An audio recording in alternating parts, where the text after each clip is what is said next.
You're live. We're live. Right. Well, hey. Well, good evening. Yeah, good evening, everybody.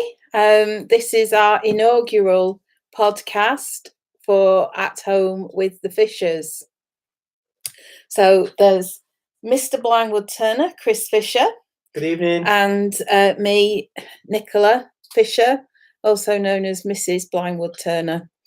So this is going to be a weekly podcast. And we're just going to chat about all sorts of different things, aren't we? But the emphasis is on making and creativity, with a segue from time to time into, general fisherness.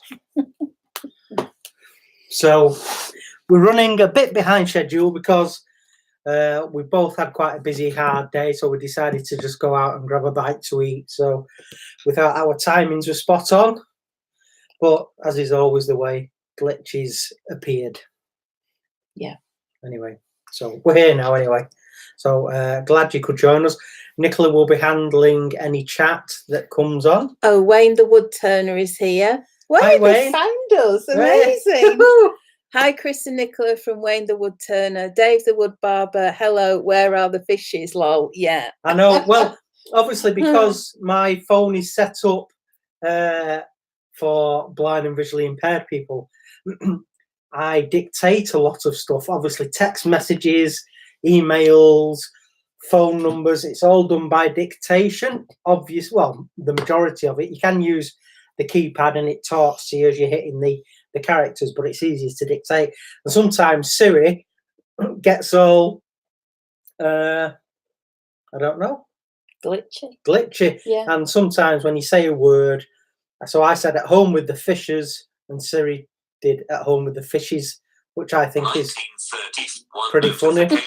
And there we go, right on cue. So right, so we've got some stuff to discuss and get through tonight. So we've got a little notebook that Nicola's been doing with sort of like topics and things. So so can I just check, can everybody hear us okay? Is the sound okay? Dave the Wood Barber said, any excuse, Chris, ha ha. All right, well, it must be working okay. Yeah, then. Okay.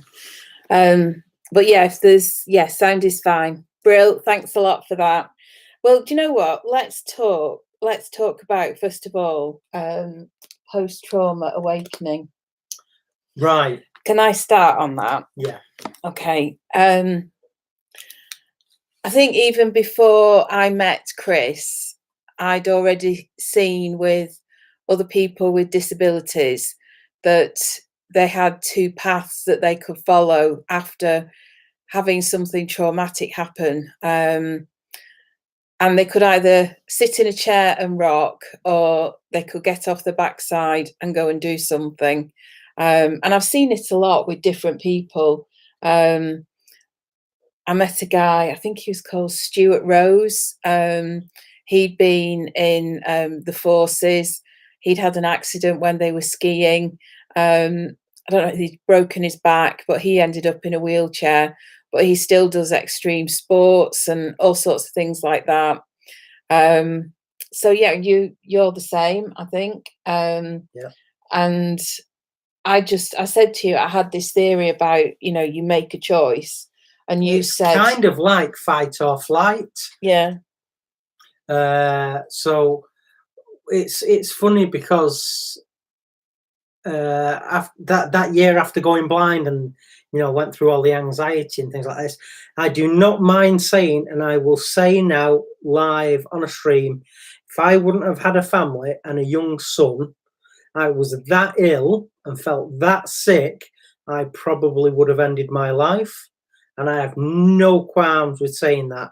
There was a police officer some years ago, he lost his sight in the line of duty, completely messed with his head, and he took his own life. Luckily, I didn't. I thought that I didn't have the option to do that with having an 8-year-old son, Charlie. So after the anxiety began to subside and I had the counselling and I was on meds and things, there's something that clicks, not with everybody, but with a lot of people that have gone through a severe trauma and have been left with a severe disability. I think I've said it's like there's a switch in your head Yeah.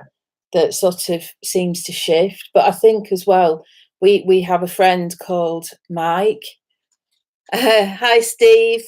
Yeah, we've got a friend called Mike Newman, who's the co-founder of Speed of Sight, and he holds 8 or 9 Guinness World Records for speed. He's driven solo at 200 miles an hour. And I think in his 30s, he'd always wanted to be a racing driver. He just thought, I'm just going to do it. I'm just going to find a way. And he did it. You know, and I think it's that thing. Wayne the Woodturner said, I've the same thing with people who've had a stroke. Some give up and some are fiercely independent. I think it all depends on your personality. Yeah, yeah. Well, that's perfectly true. And before I lost my sight, I was always outgoing, and you know, I worked in the motor industry. I found time to actually then. I was a keen motorcyclist, and you know, I loved hooning around on big, powerful Japanese and Ducatis and things like that. You know, I've joined the motorway at the top of slip roads at 140 miles an hour. You know, you're getting into my mindset now.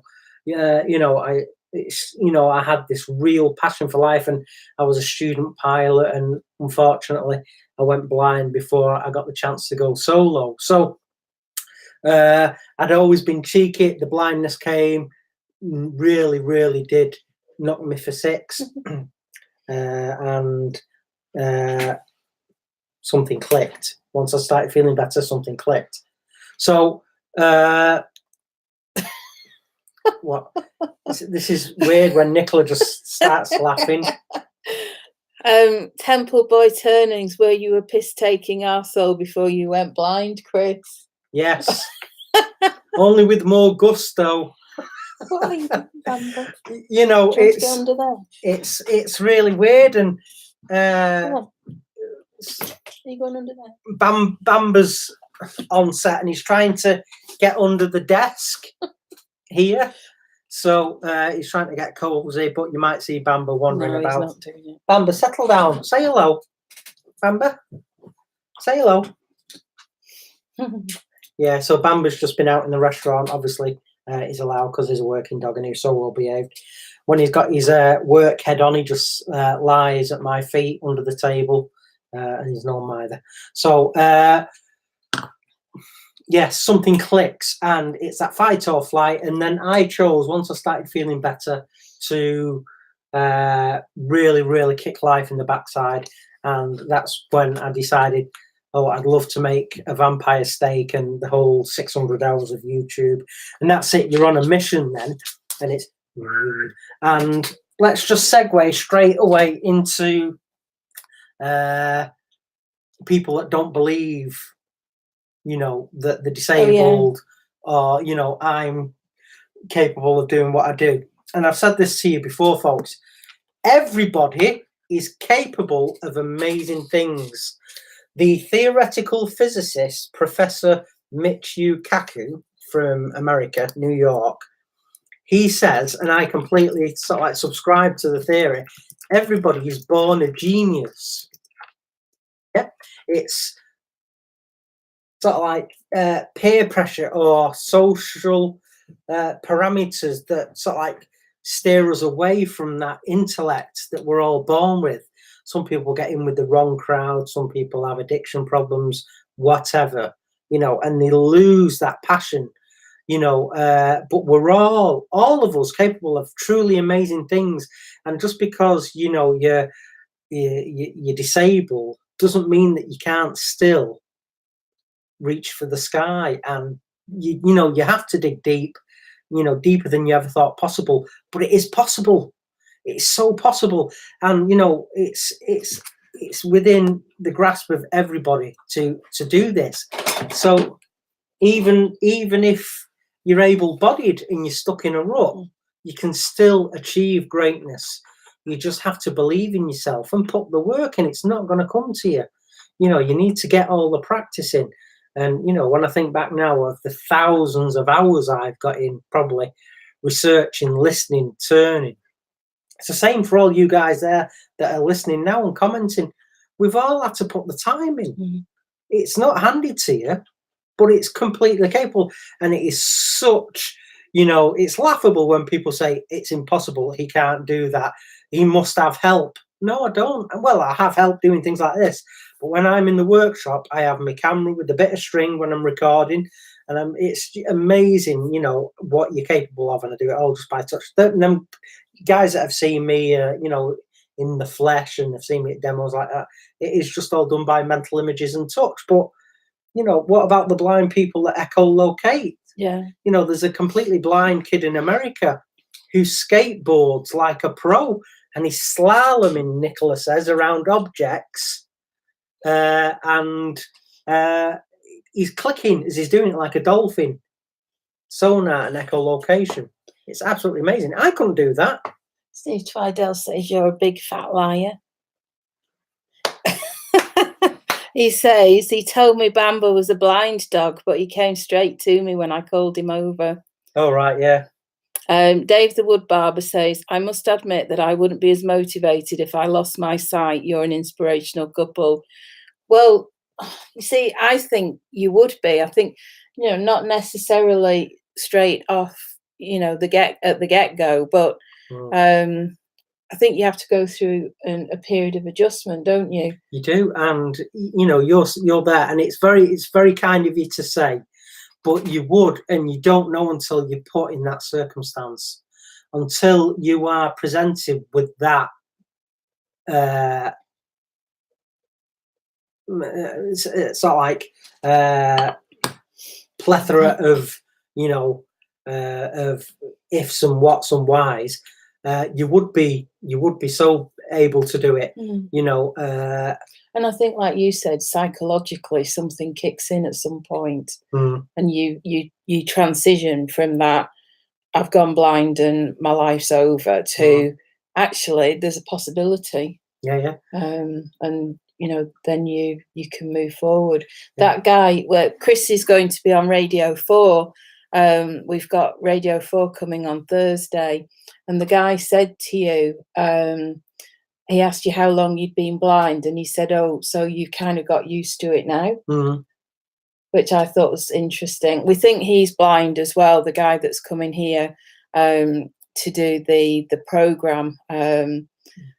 So yeah, that's going to be interesting. We don't know when it will go live yet, but we'll let you know. Yeah, Radio 4, yeah, just to expand on what Nicola's saying, Radio 4 are coming, and the journalist that's coming, he's called Tom Walker.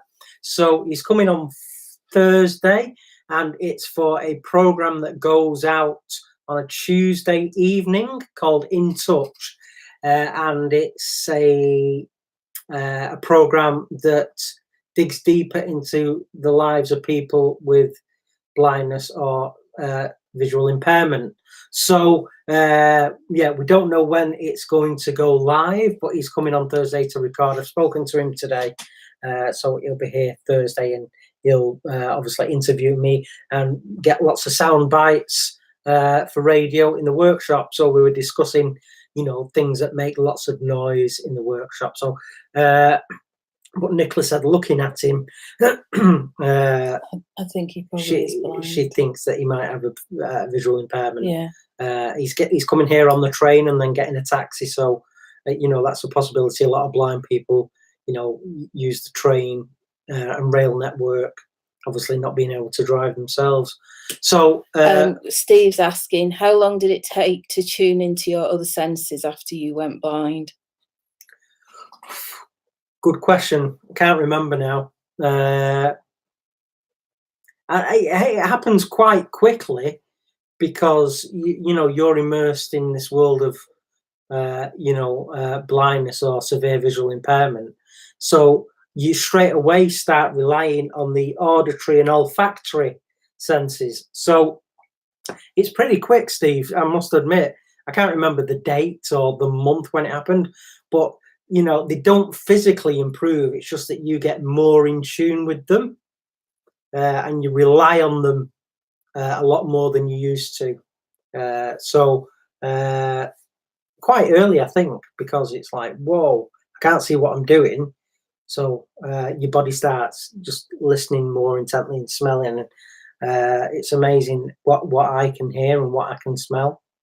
Do you know what I've just thought? But I have this lovely microphone that I got for Christmas, and look, it's not plugged in.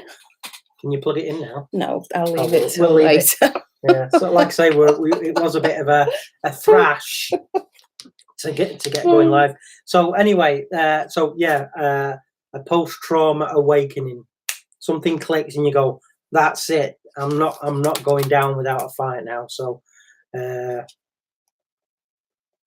what's well, we were going to talk about the end room. oh right, yeah, the end room. This is a quick plug. Now, Charlie, our son, he's 18. He's at college and he's studying at Media City in Salford, where the BBC and ITV studios are now, and they have a campus for up and coming musicians, video and filmographers, game makers. So Charlie's there at Media City, and he's studying music and music technology. So as part of their sort of like final year, they've had to form a college band, and they're going to release an EP. And they've Nicola's done the photo shoot for them the other day. She can talk more about that later on. But they're called The End Room, and Charlie is the drummer of the band, and they're a great bunch of lads. There's Charlie on drums, Jamie on keyboards, John on bass guitar, and Milan, who is singer and lead guitar, well, vocals and lead guitar. So please, they've only got one follower. That's me. And that's Nicola. So they've got more on Instagram. What I'll do is I'll put details in so that if you want to follow them, you can do. So I'll put a note to myself. So yeah, they're called The End Room, and that's because when they're at college, they always get told to use obviously the studios and full professional mixing desks and stages. They get told to use The End Room, so that's their band name. So yeah, obviously within a few months they're going to graduate from college and go on to different things. But we said to Charlie we'd give them a shout out because they're a great group of lads and really good musicians. So The End Room, check them out, give them your support, tell them we sent you, and tell them to stop slacking so much. Bloody students. Right, can put links in the chat. Okay, I think it's the Instagram.com. The End Room. Try that. Wayne the Woodturner says, are you using some of your scenic shots? Yeah, if you look on my Instagram, which is called Pink Macro, I did have some pictures in my stories, but I've just got one collage picture of the 4 guys. I took some pictures on Friday last week. My favourite thing is taking photographs of street art in Manchester and grunge. So we went to some of all my... Explain grunge.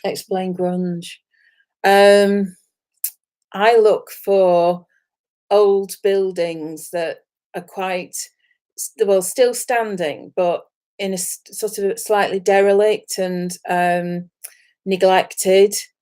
And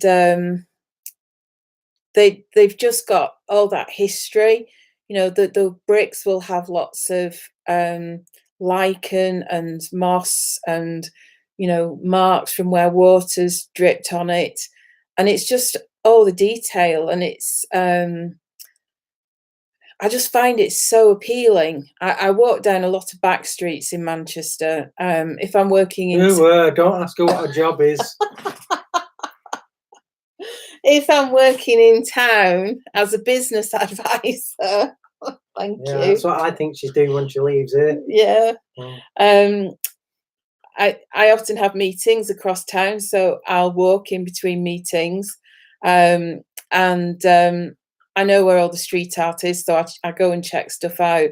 But they're just these great buildings that are just kind of falling down, and they just look amazing. And when I take a picture, I can usually see when I'm taking the picture what it's going to look like when I've done a bit of editing on it. So yeah, we took them to some of my favourite places and used the street art as a backdrop for all the portraits and group shots. So it worked really well. I was really pleased with how it all came out. Dave the wood barber says, "Oh, I'm glad I got away from Manchester." No, you're not. It's the centre of the universe. Steve said if they want to send some of their recordings to me of original tracks, and I will add them to a couple maker videos with a shout out. Oh, thanks, Steve. That's great. Yeah. I've used music from local bands to me to promote them. Oh, that's really cool. Thank you. Yeah. So anyway, Nicola's gonna probably cringe and head for the hills now. I'm gonna give you a bit of a backstory, because I'm sure you're all wondering what's Nicola all about, and a bit of a bio on Nicola, because it gives me a big buzz. Right, Nicola. You're going to mention the S word, yes, aren't you? Yeah, of course I am. Right, because you know a lot about me, but this podcast is as much about Nicola as it is about me. Now, Nicola is originally from Bury. It's sort of like a town on the outskirts of Manchester. Now, Nicola attended a public school called Bolton School. Two famous people that attended Bolton School, and it's a medieval school. Carol Klein of Gardener's World, who we've met, and Serene McKellen, Gandalf. Gandalf went to Nicola's old public school. So after Bolton School, and Nigel Short as well. After leaving Bolton School, Nicola studied French and education at university. Am I correct? Yeah. And then after graduating, and Nicola's also got a very good grasp of Latin and Greek and Dutch. Right? So you're following Steve says you're looking at notes. I'm not looking at notes.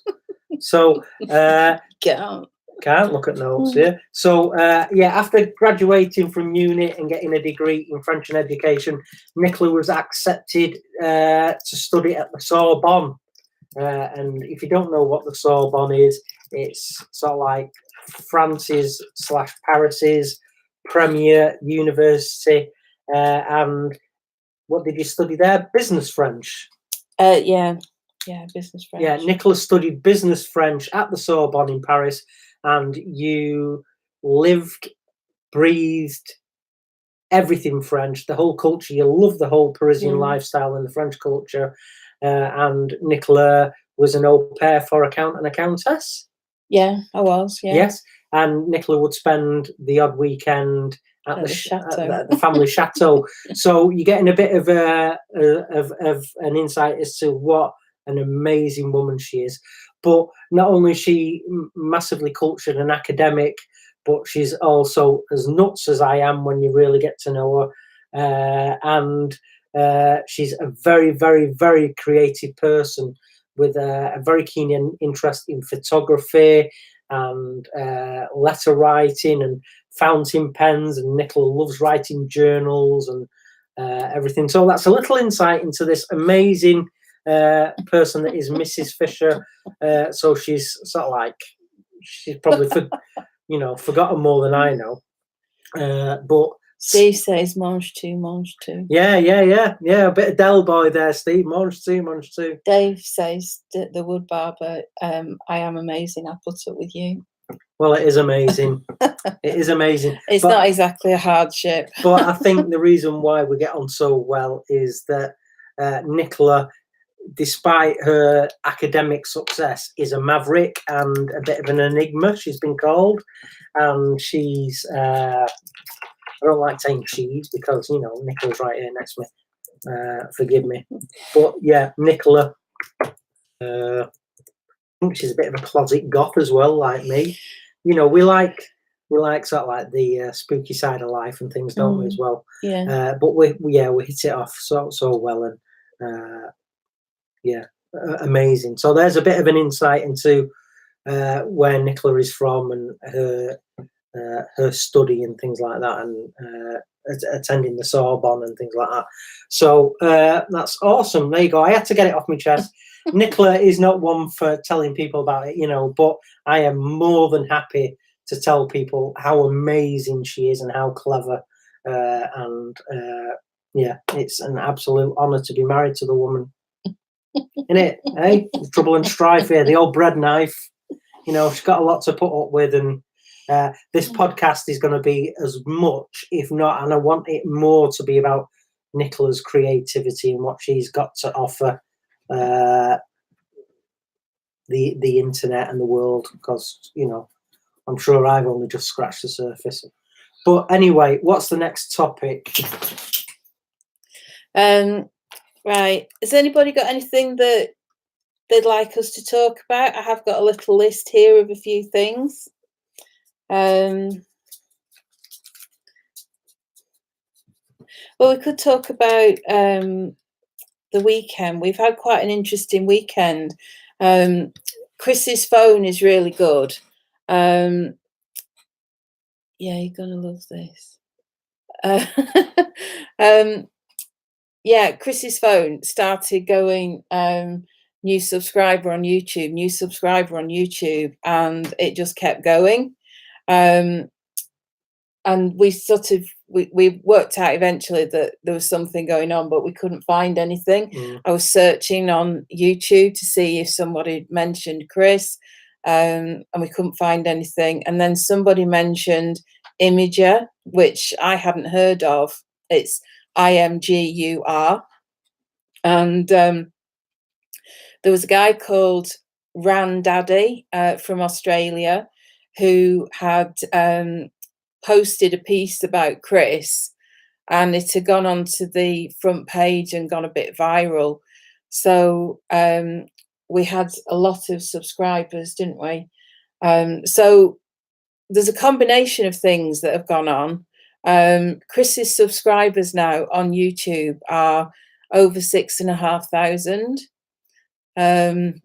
which is quite amazing. I'm sure you all know that Chris did a video a couple of weeks ago? 2 or 3 weeks ago, yeah. Because he was a bit frustrated about, you know, doing loads of stuff on YouTube, and it was going very slowly. So you know, everybody that subscribed to Chris, whether they were already subscribers or they're new subscribers, thank you so much for joining. Steve Twidell, he's been fantastic. I had a conversation with Steve, and he's given me so many really good ideas to try. We've had loads and loads of comments as well from the video with ideas. I've got a book that I've started writing, kind of lists of things to implement. It's going to take me a while to get through them, but I'm working my way through those. So, you know, thank you to everybody who's helped with that. Massive and thanks, thank you. Steve, for your part. Prickly Sauce as well. He contacted some people and asked if they could give Chris a shout out. So Jimmy DeResta gave Chris a shout out. Fools with Tools did as well. Podcast, yeah. On a podcast. Makers International podcast. Jamie Page, I think, as well. Yeah. I'm sure there's some that we don't actually know about. So, you know, we're probably not thanking people who've actually done something significant, but once we know who they are, yeah, well, thank you. But know, it's a cliche, I know, but you know who you are, and until we can actually track you down and say thank you personally, or you know, meet you at Maker Central and give you a big hug, thank you so much from the bottom of our hearts. You know, I didn't want to get upset. And I wasn't full blown upset. I was just getting a bit wound up because, it's another thing about being blind. Yeah, I attempt so much, but so much passes me by. And I sort of like live in a different world most of the time. So I was beginning to thrash around. I was out of my depth, and it just got me a bit wound up as to why things were happening. And like Nicola's just said, people gave so much valuable information and ideas and input. It really did help. So thank you all so very much. Like I say, you know who you are, and if you're at Maker Central, come and give me a hug. It's good. It's good to have a hug. Spread the energy. So, yeah, we're looking forward to Maker Central. Yeah, aren't we? Yeah. We last year we went and we had no idea what it was going to be like, what it was going to be about, and it was just amazing. I mean, I don't wood turn because my thing is photography, and that's my big passion. So I didn't know whether it was just going to be wood turning, which is great because there's loads of guys and people that we know who do wood turning, so it's always lovely to see them. But for me, it was just great because there were other things as well that I found really interesting. The ice sculpture, that was good. There was some jewellery. There was a little stall that was selling badges and stickers and all sorts of things. The whole thing was amazing. Yeah. And in fairness, we dropped the ball because we hadn't got a clue what was going on, did we? And Nicola's watching everyone walking around with cameras and GoPros and the live streaming, the recording. And it's like, and we're there going, meh, and we've vowed that this year we're going to network the bejesus out of it. And hang out, and all the amazing people that were in the Hilton hotel. Steve, you were funny at Maker Central in the hotel. You had the munchies, and you were cracking jokes and things like that. So that's a fond memory, actually, that night in the hotel. But we got at the hotel where everyone was late. We left early. We're not doing it this year. We're going to hang out with everybody as long as and as late as we can. And we're really, really going to immerse ourselves in the whole maker community. Yeah. It's just 2 days, and I think we talked about Maker Central so much afterwards, didn't we? We talked about it for months and months.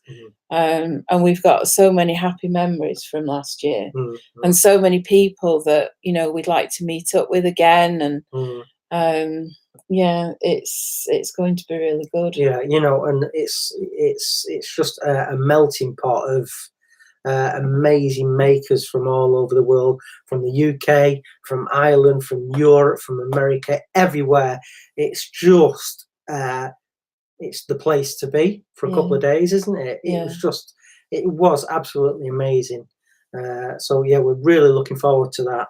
Well, it's only about a month off. I know, and we've got quite a few miles to clock up before that, haven't we? So we've got quite a few wood turning demos to do.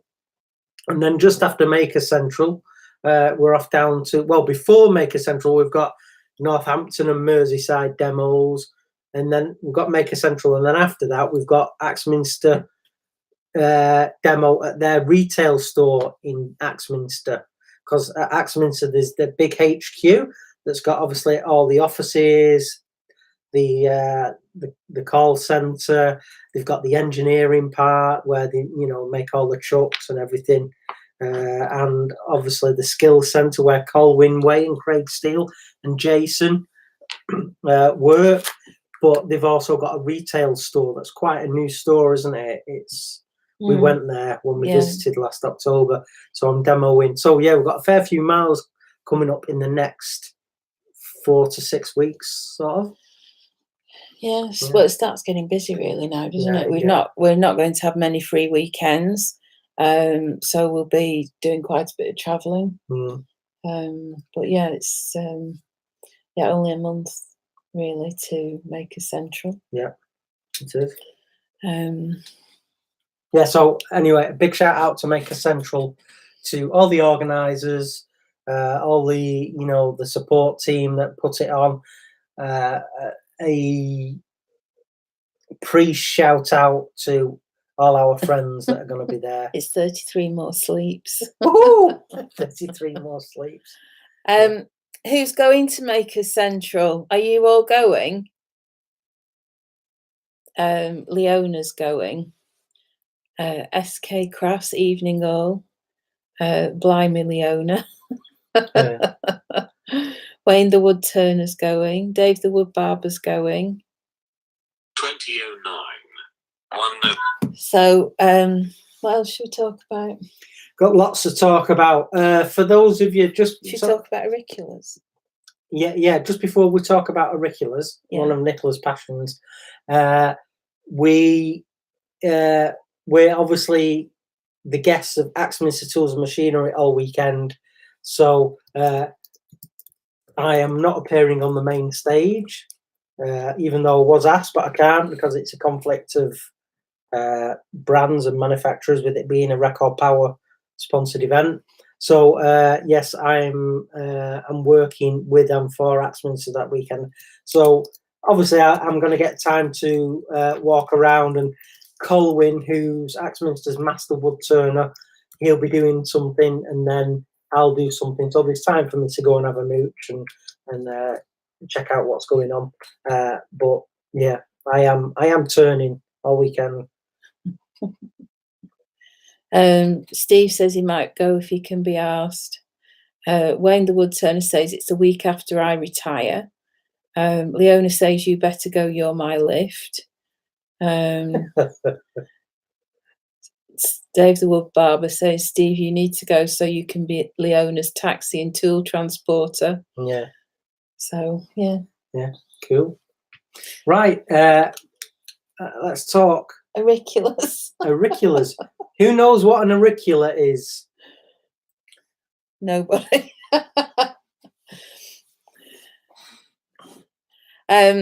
Yeah, I started my auricular collection probably about 3 years ago. I think I saw something like Gardener's World, and there was a woman talking about all these plants that she had. It's really fascinating. And they are part of the primula family. So if you know what a primula looks like, they look very similar. But it's sort of got quite a cult following. So I have an account on Instagram called Auricular Theatre, because these plants are displayed in a theatre. So it's like shells, but with a back and a kind of roof over the top to stop them getting too wet. Victorian in its inception, isn't it? Yeah. And it's painted black so that you can see the plants. So I bought a few, and I've probably got about 40 now, and this is auricular season. So everybody's getting really excited about all the flowers, and Rachel de Tame follows the Auricular Theatre account. Mike Oldfield, he's got some auriculas. The musician? Not Mike Oldfield. Bruce Oldfield, the fashion guy. So yeah, it's quite cult. So yeah, I love my auriculas. They've got a very short season. Yeah, it's over and done with really quickly. Very, very tiny, beautiful, delicate flowers, but and all different sort of species. Well, not species. Cultivars. Cultivars. So you get some that are almost sort of like orbs with lots of little flower heads all the way around. Yeah, like a ball. Like a ball. And then you get sort of like ones with just one or two, don't you? Yeah. The tiny, tiny little things, but they sort of like go boom for a few weeks. Yeah. But yeah, the Victorians used to display them in little theatres to bring colour and a point of interest in their homes. So Yeah, so that's another passion of Nicola's. So every morning when I take Bamba out, can you put the correct spelling here in the chat? Yeah. Every morning when I take Bamba out, I just check to see how they're doing. So at the moment, they're all coming into bud, and some of the buds are opening up. So yeah, it's happening quite quickly. So if I give you my Instagram as well, if you're interested, you can see what I mean. And they're alpine plants, so well, there's different ones. Some of them are alpine, some of them are border, and then some of them are sort of the collectors ones. So in May, hopefully this year, I think it's the week before Maker Central, there's an auricular show in Cheadle. So I'll probably go there. Unless I've got some really brilliant plants, I won't be exhibiting. But it's just really interesting to see the guys who actually know what they're doing. And also they sell plants, so I'll probably pick up a few plants whilst I'm there. But yeah, it's quite a thing. So yeah. So the Auricular Theatre account on Instagram is really just me curating other people's photographs of their plants. There's a lady called Jo Evolving something. She's a gardener at Hampton Palace Gardens, and she's been sharing pictures of their auriculas because they've just inherited something crazy like 9,000 plants from an old gardener who's probably died, and so they've inherited the plants. So they're going to have a big auricular theatre this year, and there's also an auricular theatre at Calc Abbey, I think. So yeah, that's my thing. Yeah, photography. You love botany. Trees. You love trees. Yeah, we've got about, is it 10? At least 10, yeah. 10 hawthorn trees in our garden. So that's one of the main reasons we got the house, because of the trees. Nicola always wanted a house with trees. So when these were being built, Nicola came round and obviously sort of like, because these were new build a few years ago, Nicola saw the trees in the garden hawthorn, which is great because, you know, there's that spiritual and sort of like vampire connection with hawthorn as well, which is cool. You know, me being a horror film fan and hawthorn, but they're such gnarly trees and so blessed with character, aren't they? And they twist and turn and they're all over the place. So it won't be long now until they come into blossom. So that'll be nice for Nicola. She said it looks like there's been a snowfall on them. Steve's asking if I've ever done bonsai.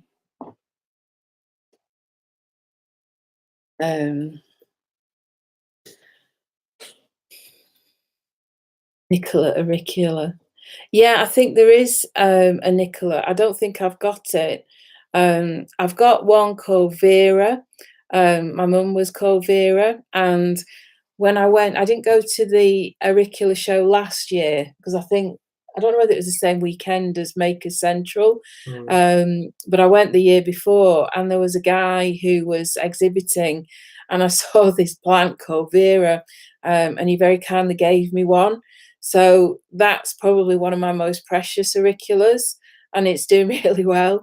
I've got 2 shells on the side of the shed that I've just got my auriculas on at the minute, and it's on the top shelf with the ones that are going to flower next.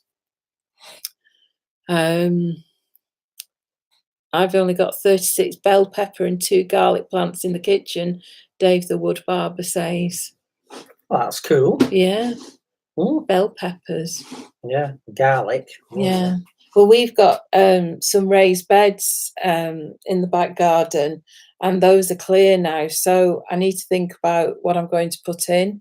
I might be a bit late for sowing some things, but if I get a move on, I can probably grow some salad and things like that.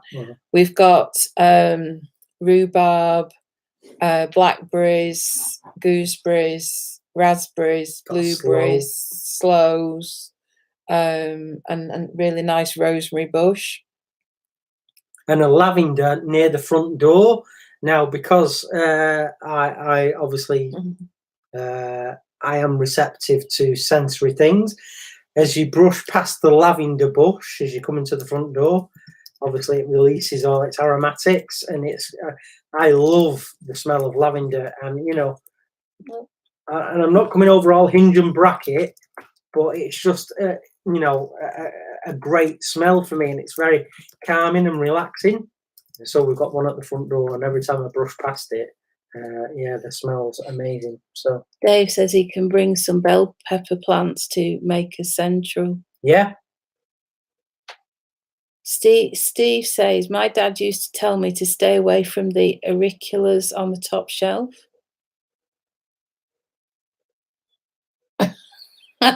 Is that a drink joke? Oh no. Or maybe it wasn't auriculas. Leona says, I used to have an allotment when I was about 18 to 20. It was a passing phase. I can bring you some more lavender also. Oh, that would be very nice. Yeah. The lavender I've got is also called Vera. My dad and I bought that. That's doing really well. I need to try and take some cuttings of it. Dave, it all depends on how ripe they are. Yeah. Cool. So cool. Right. What other topics have we got? Well, we've kind of done all of these that we've written down. Well, that's cool. What other things are you and I going to do? Well, we're going to be doing a lot more sort of like networking events, aren't we? But business networking events. Yeah. In the local area to, you know, well, you know, everybody, I'm sure you know what networking is. It's going to chat at some ridiculously early hour normally. You know, Nicola will have to drag me out of bed at about 5, 6 in the morning to go. They're generally before people go to work, and it's just business people. Should we talk about our project? Do you want to talk about that? Yeah. We've got a project that we're looking at. It's more than looking at it. It is, yeah. It's definitely going to happen in the next. Well, definitely before the autumn. So we have business cards. I don't know if that's going to be back to front for you guys or not. I'm still working on the website at the minute, so it's not all there. But we came up with this idea because we often go into restaurants and... No shit, Sherlock. We often go into restaurants... And... Go on, carry on. We often go into restaurants and things will happen like, you know, Chris will be there with Bamba. Bamba all harnessed up. Chris obviously blind. And they'll just plonk 2 menus, one in front of me, one in front of Chris. And very rarely do people think it through. So we've had quite a number of different things have happened. People will put a blistering hot plate in front of me and not tell me. And then obviously I find out after I've singed my arm. And then waiters or waitresses will put my glass in the middle of the table, not tell me where it is, but en route from where I'm sat to my glass, there's inevitably a tea light and a candle holder, you know, so as I'm burning myself or potentially going to burn myself. And, you know, they'll just plonk a teapot, you know, miles away with the handle nowhere near me, and it's just, you know, there's this huge area that needs to be addressed when the blind are eating out. So we're going to start a company, because Nicola is a business advisor, coaching people in the hospitality industry so they are educated as how to deal with the blind and visually impaired when they're eating out, because it's a night off for Nicola and for me. And if the waiting staff aren't up to speed with how to interact with the blind, Nicola's having to graft when she should be relaxing. So it's just simple things, though, isn't it? It's occasionally we go somewhere and they're absolutely fantastic and they really think it through. But it could just be as simple as someone saying, you know, would you? My desk is just falling apart here. Yeah, I've just had a problem with the desk. It's all right, carry on. You know, would you like a menu? Or some, you know, just something like that, really. So a lot of it's just simple. So what we were thinking was doing training sessions where we do some role playing, some scenarios, blindfold people, so they really get a feel for what it's like to be out in a restaurant or a cafe when you can't see. And as Steve says, yeah, it's about educating the ignorant. You can't fix stupid. And I think as well, people don't always know what to say. You know, it's like, oh, you can't say blind, or you can't say, I mean, I say to Chris all the time, oh, come and look at this. And all it means is come over here and feel this. But, you know, it's just everyday language. So I'm not going to change that. But people are really worried about saying the wrong thing. So they end up either not saying anything or just getting it really messed up. Yeah, and it's, you know, there is an opportunity for Nicola and I to go out and educate and provide some fun, interactive workshops to make people, you know, in the hospitality industry be more empathetic. Oh, empathetic. That's right. Yeah. Empathetic with the BVI community. So, yeah, that's what we're up to as well. Yeah. So that's almost ready to go live and kick in. Yeah. Get Maker Central out of the way in the Devon road trip and things like that, and then we're ready to get going on that. But it's something that's obviously near and dear to my heart. You know, you want to not be treated like an idiot when you're out, and you know, but also you want to be safe. You don't want to be burning yourself on plates and candles and knocking glasses over trying to get to your, you know, whatever, a teapot and stuff like that. And it's just, yeah, something that we thought we've got the skills to address this. Nicola's business acumen and me living the dream as a blind person. So that's another project we've got in the pipeline that will be unleashed. Yes. at the end of the summer. So thought we'd share that with you. So if you want us to come over to your local cafe and teach the people how to deal with the blind. Wayne the Woodturner said, have you had problems taking Bamba into places? We've had a couple of minor things that we've sort of like we've not kicked off, but we've sort of like said, you know, hey up, you know, this is the way it is. Is a guide dog is allowed absolutely everywhere. Technically and legally, Bamba is part of me, and he is my eyes when I'm out on my own. Well, even with Nicola, actually, he is my eyes, and he has the full support of the Disability Act and the Equality Act, but some people don't know the law. And Mike Newman, again, the Speed of Sight record holder, they were doing a world water speed record. And Mike and Karen, his wife, and his guide dog Stanton went into the hotel dining room, and the maitre d', whatever you want to call it, said, "Oh yeah, I've got a table for you, over there in the corner." And Mike said, Karen said, "Well, there's a table over there next to this huge window," and it was at the seafront, obviously at the seaside. And she said Mike would like to go and sit in the sun and feel the sun on his face, because Mike has no eyes. He's been blind since birth, and they took his eyes out when he was a kid. And the server said, "Well, no, we have to consider our other guests."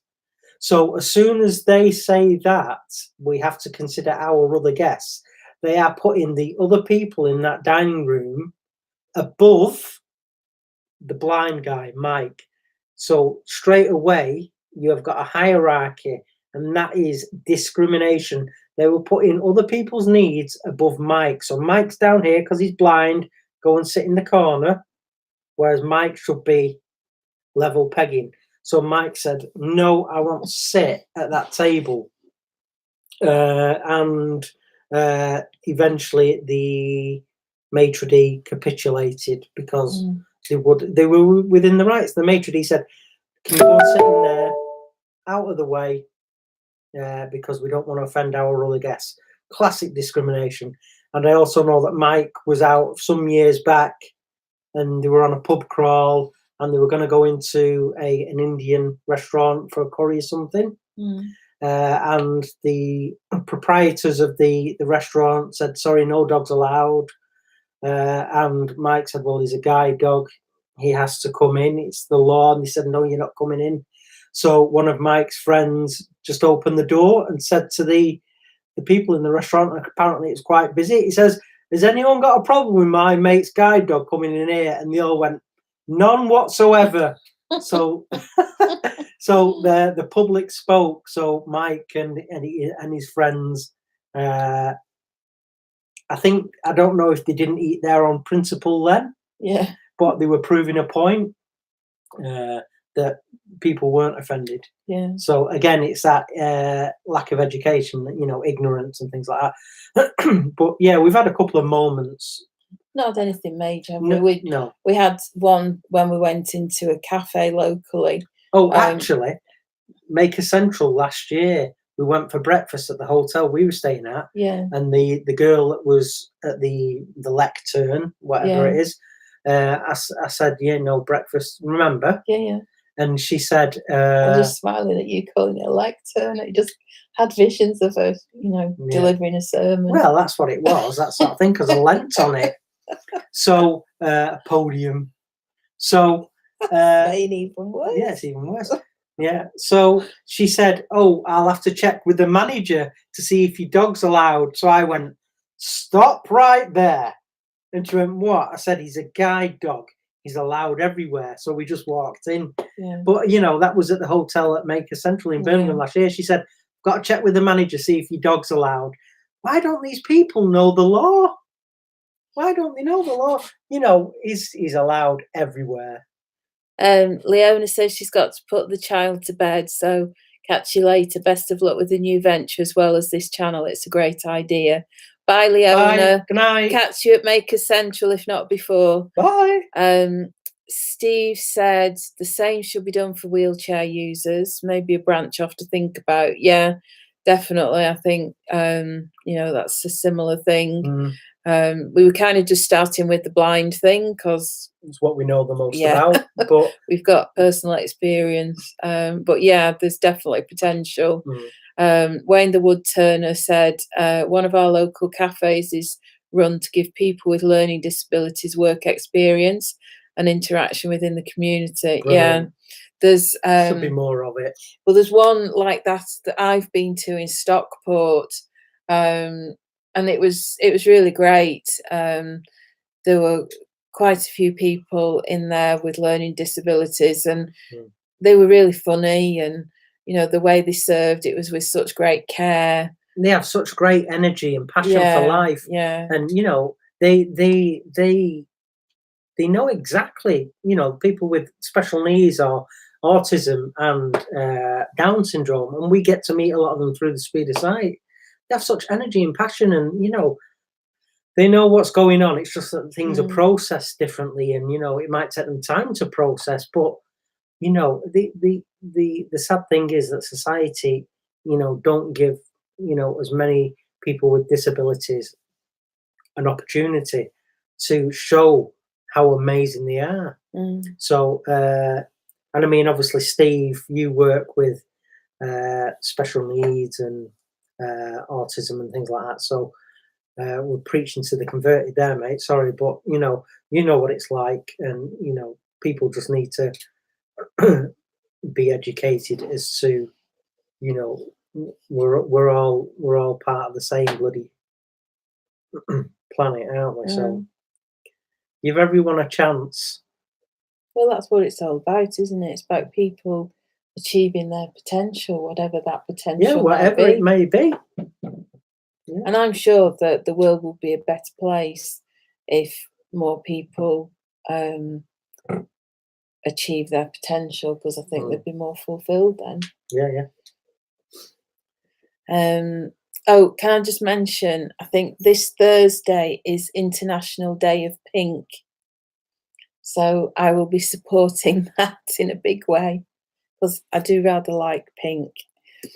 So I just thought I'd mention that one. Yeah, pink macro. Yeah. Steve says special needs schools and services concentrate too much on education and not teaching kids how to integrate with society and be self-aware. Yeah. I know it's not for people who are specifically blind, but the Campbell Trust does good things with people with learning disabilities. Well, it's when we've had people with special needs and learning disabilities have a drive in the track day cars or the off-road buggies. It is just an amazing honour to be there when they get out of that car and they're laughing and they're giggling and they're high-fiving, and their lives have changed, a little bit after that drive. And the amount of stories we've heard from the speed of sight and people with disabilities and special needs, they might have been walking around with the head hung low, and they've had that drive, and then they're walking back around at their home then, or their centre or sheltered accommodation, and they're walking around with their heads held high, and a lot of these kids and men and women, they love the computer games, so they've been having sort of like battles on Gran Turismo and things like that, haven't they? Yeah. Before they come and drive the cars for real. Yeah. So they're practicing before they get their hands on a real race car. It's incredible, and we love them all dearly, and our lives are better. Yeah. So much better from. And you meet some of them. I remember. Do you remember Nick? He'd fallen into a pond when he was only 2 or 3, and he'd ended up with drowned. Resuscitated. He was drowned and was resuscitated. Brain damage. But he'd ended up with brain damage, and he was one of the nicest young men that you'll ever meet. Yeah. There was just something about him. Yeah. He was just an amazing boy. He was on fire. And he couldn't get anything past him. He loved telling the rudest, dirtiest jokes you could imagine. And he was always had his eye on the ladies. Yeah. And again, you come away from the end of a day like that thinking, holy crap, that was just next level amazing that day. That it's just, you can't. And we all come home with a huge smile on our faces, don't we? It's always emotional. There'll be times when something will happen, or you'll see somebody who's profoundly disabled, and the family's very emotional, and it is a kind of a hanky day. Yeah. But it's a great charity to be involved with. It really is. Dave the wood barber. My sister was blind, has cerebral palsy, and she was looked by others in bad ways. I was arrested so many times because of their ignorance. Yeah, it does make you mad. Yeah, it does. And you know, I think. Hang on, Steve says he's lost 2 jobs because of it in the past. 18 times gross misconduct for me, Steve. The world can be cruel. Well, yeah. Well, whilst we're on that, the Imager experience at the weekend, obviously it was really brilliant. I have no idea how many subscribers came out of it, but it was a fair few. Wow. But the comments that some people put underneath the post, There are some right shits. You know, they were saying some cruel things about me. Yeah, and it's like, oh, he can't possibly do that on his own, and the next thing you'll be telling me that he drives to work, and I'm always very careful about what I post on things like that, because I don't want to open the floodgates, and also, we've got kind of a mission that we're trying to achieve, and we don't want to. It calls for some sort of decorum. Really. Yeah, so I'm quite diplomatic in what I put, but I do try to say something. Nicola has to rein me in all the time. She says, "Don't even go there. Just calm down, because I will." I'd want to give him a good thrashing, but Nicola says no. It won't get us anywhere, and it will get us a bad reputation or just fuel the fire. But some of the things that we're saying, like this guy has, there is zero chance this guy can do what he's doing. Yeah, zero. And people were saying, why should we subscribe to him? He doesn't watch us. No shit. But there were some really, really sort of like mean comments. But again, you get trolls and haters all over the place, and I just find it very sad, because as I've said to you, I was always told, if you've not got anything good to say, it's better to say nothing. And I've always subscribed to that. But yeah, it's people that say nasty things. It's because they are of that. You are fight or flight. I think most of these are of the flight fraternity, where if they did go blind or had a huge disability or trauma, they are the ones that sit in a room wanting everything to be done for them. Cowards, bullies are cowards, and they won't say this to me face, I'm sure. But these keyboard warriors, thousands of miles away, think it's okay to, Steve pushed, I won't say the word, somebody that was getting up in the grill of an autistic 14-year-old in the river, and that was grounds for being sacked. Wow. Sometimes, though, you just can't keep it down anymore, and you just explode. Well, it's for me, it's about injustice, and I can't cope with people who are inconsiderate. I find that really difficult. I've had people barge me out of the way. They've gone through a door before me, and they can see that I'm there with a guide dog and I'm blind, and we just let the door go and it slams on us. So many different things. The week after the Manchester bombing, I got on a train for the first time on my own as a blind person. And this is the week after the Manchester Arena bombing, and we all stick together in Manchester, and B symbols are up everywhere, and we look after our own. It was a busy train. I was going to the Speed of Sight office. Not one person offered me a chair. And that was us Mancunians stick together. There's a blind guy on the train there. And one of the station attendants helped me on and made sure I was holding the rail and everything. Not one person offered me a seat. So people that say, oh yeah, we stick together, we look after our own. they were quite happy to see a blind guy get bounced about like a pea in a can. You know, and it's just things like that wind me up. Absolute dog poo. So right, let's talk about something cheerful now. Cheerful now. Let's talk about, we'll get off our soapbox. Yeah.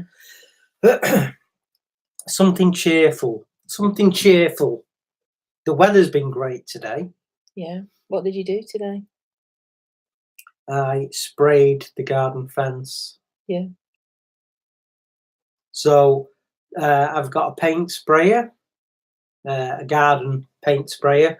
So what I did was what's going on? What did you just call yourself? A pea in a what? What did you say? A pea in a can. Oh, yeah. Steve says more like a plump cabbage in a can, Chris. Come on.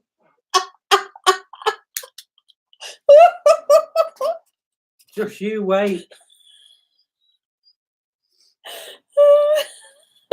I thought my fighting days were over, but you know.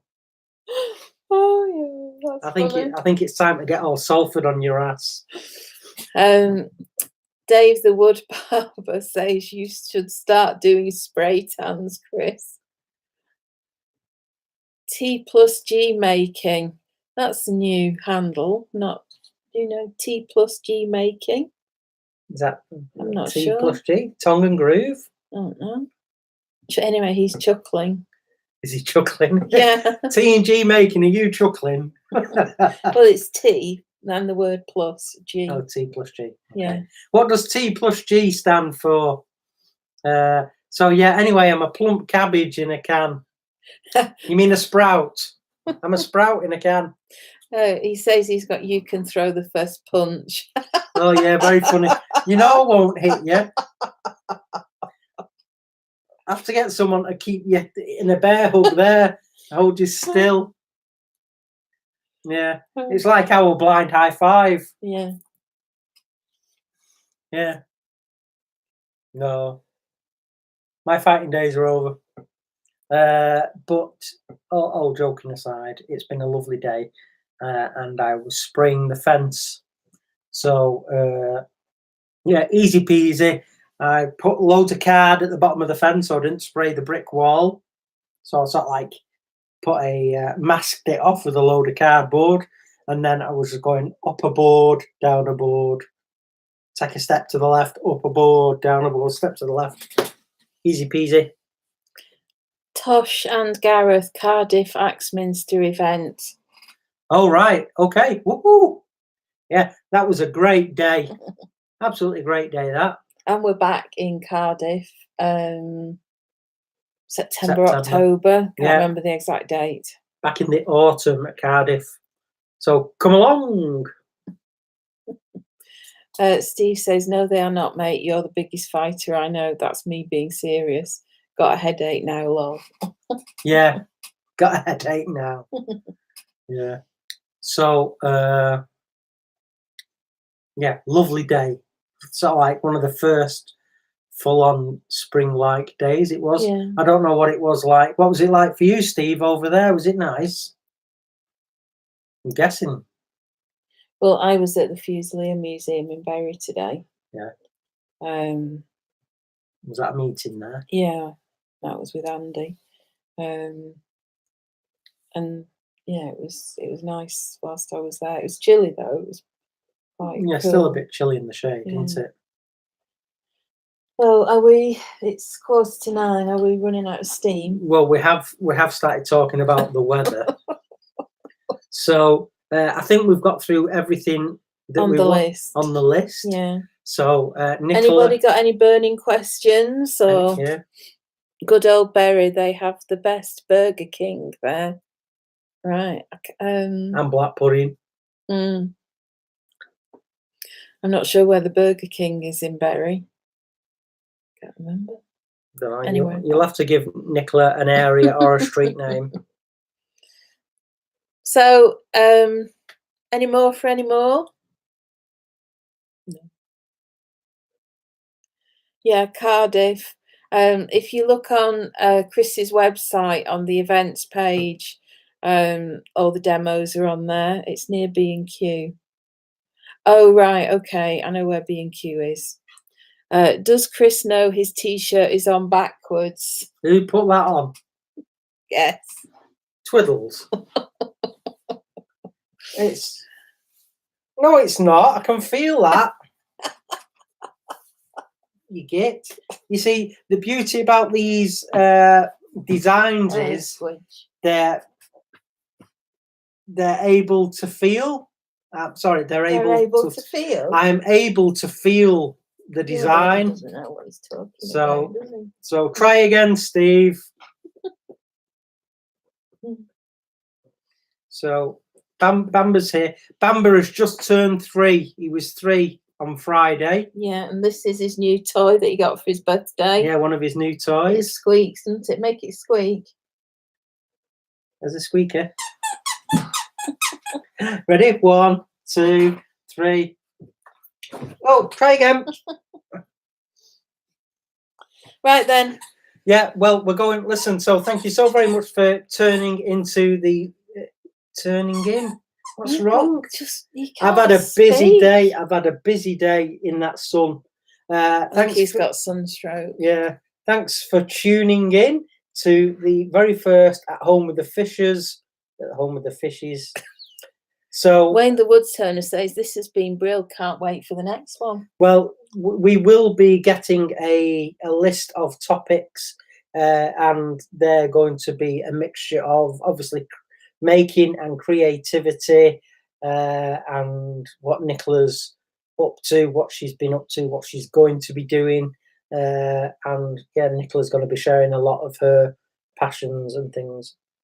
Dave the Wood Barber says thanks for the new show and good topics. Steve says fantastic show, guys. The best of luck with it in the future. Well, thank you all very much. Thank you very much. I mean, it was just a kind of, well, winging it kind of tonight thing, was it? Tonight, and we thought, let's get the first one in the bag, and we will carry on from here. Yeah, they're all going now. They're all saying good night. Well, good night, everybody. Sweet dreams. Make sure you all have a nice nightcap, whatever your favourite tipple is. I'm going to have another glass of wine now. So, yes, from me, Chris Fisher, and Nicola. I know who you are. Tell them. Nicola. Yeah. I think we need to say night, Jim Bob. No. Been there, done that. Anyway, we're out of here. Yeah. Enjoy the rest of your evening, folks. We love you all. You know that. We love you dearly. Can't wait to hang out with you all at Maker Central. 33 sleeps. 33 sleeps, so we all get to hang out at Maker Central and cause some carnage. So you need a catchphrase. Yeah, I know we do. Don't know what it is yet, though. We'll work on it, won't we? Yeah, we'll have one for the next episode next week. Yeah, same time, same place. Hopefully it doesn't clash. Nicotine, Chris. Yeah, okay. Honestly, you guys have been smoking some bad granola. Yeah, anyway, hopefully if we do Monday 7:30, it doesn't clash with anybody else doing podcasts. But if you think it does, do let us know. Anyway, we're going to go. Leave you all to it. Bye. Have a great evening. Thanks for watching. Bye. Love you all. Bye.